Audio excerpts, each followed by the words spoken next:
नमस्कार दोस्तों, मैं लीना आपके अपने channel Leena kitchen recipe and vlogs में स्वागत करती हूँ। तो सबसे पहले श्री गणपति महाराज को नमस्कार करते हुए ओम गण गणपते नमः इस मंत्र का उच्चारण करते हुए कार्तिक मास का जो पहला अध्याय है उसकी शुरुआत करते हैं।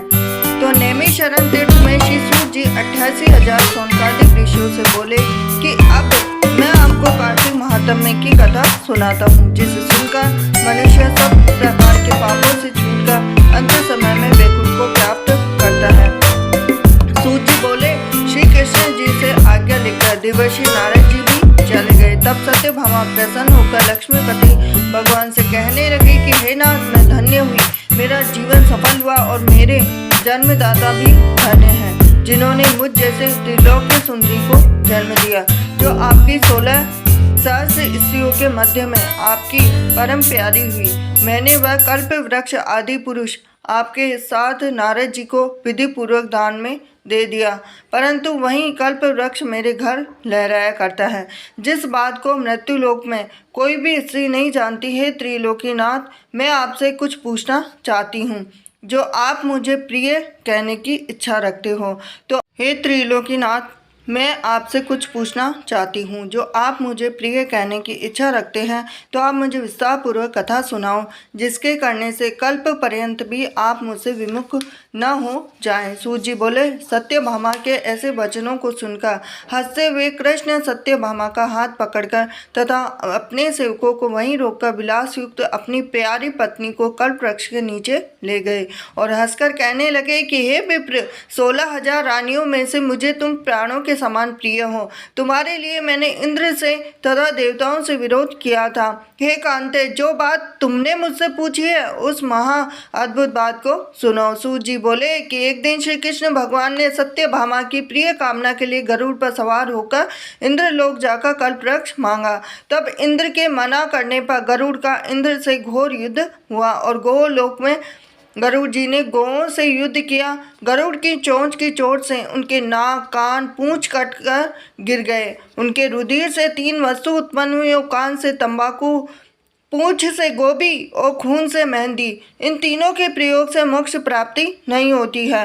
तब गौओं ने भी क्रोध में भरकर गरुड़ को मारा, जिससे उनके 3 पंख टूटकर गिर गए।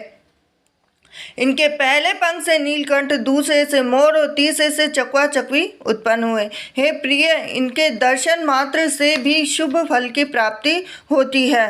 हे प्रिय, जब मैं इस चीज को दे सकता हूँ तो तुम्हारा हर एक कार्य पूरा कर सकता हूँ, हर बात तुमसे कह सकता हूँ, तो क्या तुम्हारे प्रश्न का उत्तर भी नहीं दूंगा? हे प्रिय, जो बात तुम मुझसे पूछोगे मैं उसका जवाब जरूर दूंगा। यह सुनकर सत्यभामा बोली कि हे प्रभु, मैंने पिछले जन्म में कौन कौन से दान, व्रत और तप नहीं किए थे, जो मेरा कैसा स्वभाव था, मैं कैसी पुत्री थी, मुझे मृत्यु लोक में जन्म क्यों लेना पड़ा, और ऐसे कौन से शुभ कर्म किए जिससे आपकी अर्धांगिनी हुई। अपने साथ गरुड़ पर सवार होकर इंद्रादि देवताओं के स्थान में फिराते हुए तब श्री कृष्ण बोले कि हे प्रिय, ध्यान पूर्वक सुनो, जो तूने पूर्व जन्म में शुभ कर्म किए हैं विस्तार पूर्वक कहता हूँ। पूर्व समय में सतयुग के अंत में मायापुरी में अत्रि गोत्र में एक देव शर्मा नाम का ब्राह्मण वेद वेदांत को जानने वाला रहता था। वह रोज अतिथियों की सेवा, हवन और सूर्य भगवान की पूजा किया करता था। उसका तेज सूर्य के समान तेजस्वी था। उसके वृद्धावस्था में गुणवती नाम की कन्या हुई। उसका विवाह उस पुत्रहीन ब्राह्मण ने चंद्र नाम के अपने शिष्य के साथ कर दिया।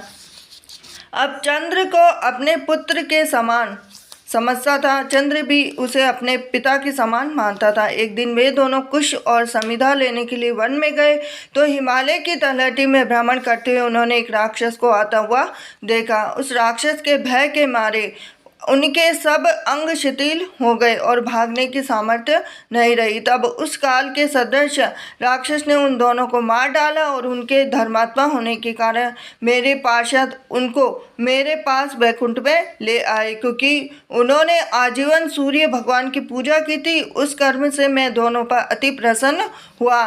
शिव, सूर्य, गणेश जी, देवी इन सब देवताओं की पूजा करने वाले सब स्वर्ग को प्राप्त होते हैं। मैं एक होता हुआ भी काल और कर्मों के भेद से 5 प्रकार का होता हूँ। जैसे एक देवदत्त, पिता, भ्राता आदि नामों से बोला जाता है। जब वह दोनों विमान चढ़े हुए सूर्य के समान तेजस्वी, रूपवान, चंदन और माला धारण किए हुए मेरे भवन में आए तो दिव्य स्त्री और दिव्य चंदानी का भोग भोगने लगे। ये था कार्तिक मास के पहले अध्याय का महात्म्य। अगर आपको ये अच्छा लगा हो तो वीडियो को लाइक करें, चैनल सब्सक्राइब करें और नेक्स्ट दूसरे अध्याय की कथा सुनने के लिए मेरे साथ जुड़े रहिए। हरे कृष्णा।